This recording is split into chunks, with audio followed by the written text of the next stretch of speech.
Hi hello നമസ്കാരം. അപ്പോൾ നമ്മളുടെ ഇന്നത്തെ ഈ പുഴയും കടന്ന് എന്ന സീരിയലിലെ കഥയിലേക്കൊന്ന് പോകട്ടോ.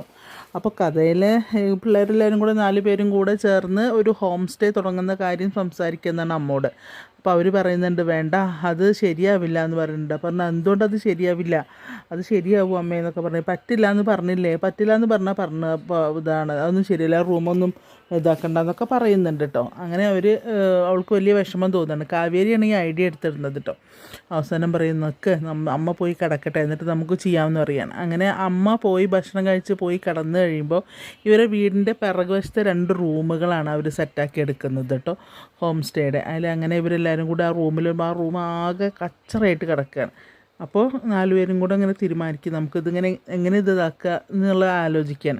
അപ്പോൾ ചെറുത് പറയുന്ന പോയി അമ്മയും കൂടെ വിളിച്ചുകൊണ്ട് വരാമെന്ന് പറയും. അപ്പോൾ പറയും നീ മിണ്ടാണ്ടിരിക്കുക, അമ്മയൊന്നും വിളിക്കുകയൊന്നും വേണ്ട പറയും, എനിക്ക് ഉറക്കം വരുന്നത്, ഞാൻ പോയി കിടക്കുകയെന്ന് പറയും. അപ്പോൾ പറയും നീ അങ്ങനെ കിടക്കാൻ വരട്ടെ, അപ്പുറത്തെ റൂമില്ലേ അവിടെ പോയി കിടന്നോ നീ എന്നറിയാം. അമ്മ യമുനോട് പറയുന്നുണ്ട് നീ അവളെ വിളിച്ചിരുന്നില്ല എങ്ങോട്ട് വിളിച്ചുകൊണ്ട് പോകുമെന്ന് പറയാണ്.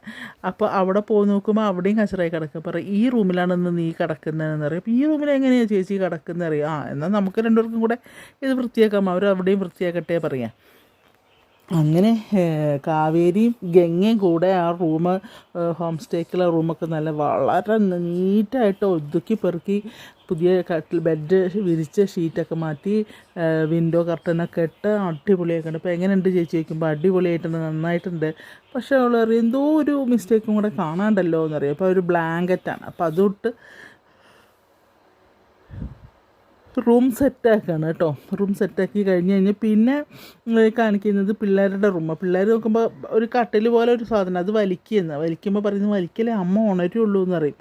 എന്നിട്ട് അങ്ങനെ തൂക്കി പിടിച്ച് അതുകൊണ്ട് അവരും ആ റൂമും സെറ്റാക്കുന്നുണ്ട്. 2 റൂം അങ്ങനെ പിള്ളേരൊക്കെ കൂടെ സെറ്റാക്കി എടുക്കുക. അപ്പോൾ എങ്ങനെ ഉണ്ട് വയ്ക്കുമ്പോൾ നന്നാവും, പക്ഷെ ഇത് നടക്കൂടി എന്ന് ചോദിക്കുകയാണ് ഗംഗ. അപ്പോൾ നടക്കും ചേച്ചി, നമ്മുടെ കയ്യിൽ ഡോളർ വരുന്നതെന്ന് സങ്കല്പിച്ച് നോക്കുക എന്ന് പറയുകയാണ്. അപ്പോൾ ഡോളർ വരുന്നത് സങ്കല്പിക്കാൻ പറയുമ്പോൾ ഒരു ഫുഡിൻ്റെ കാര്യമൊക്കെ വേണമല്ലോ, ശരിക്കും ഹോം സ്റ്റേക്ക് ഫുഡ് കൊടുക്കണം തോന്നുന്നു.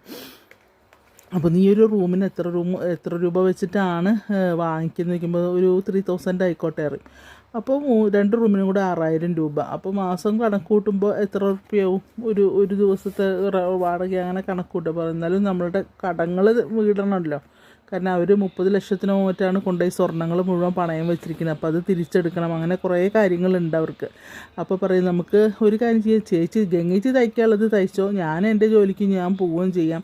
പക്ഷേ ഇതിന്ന് കിട്ടുന്ന വരുമാനം കൊണ്ട് നമുക്ക് വല്ല സൂപ്പർ മാർക്കറ്റോ അങ്ങനെ എന്തെങ്കിലുമൊക്കെ തുടങ്ങുകയും ചെയ്യാം, ചെറിയ രീതിയിലല്ല. അങ്ങനെ തന്നെയല്ലേ, കുറേ കഷ്ടപ്പെടണം എന്നാലേ ശരിയാവുള്ളൂ എന്നൊക്കെ. അങ്ങനെ കാവേരിയാണ് ഇവർക്ക് മോട്ടിവേഷൻ കൊടുക്കുന്നത് കേട്ടോ. കാവേരി അങ്ങനെ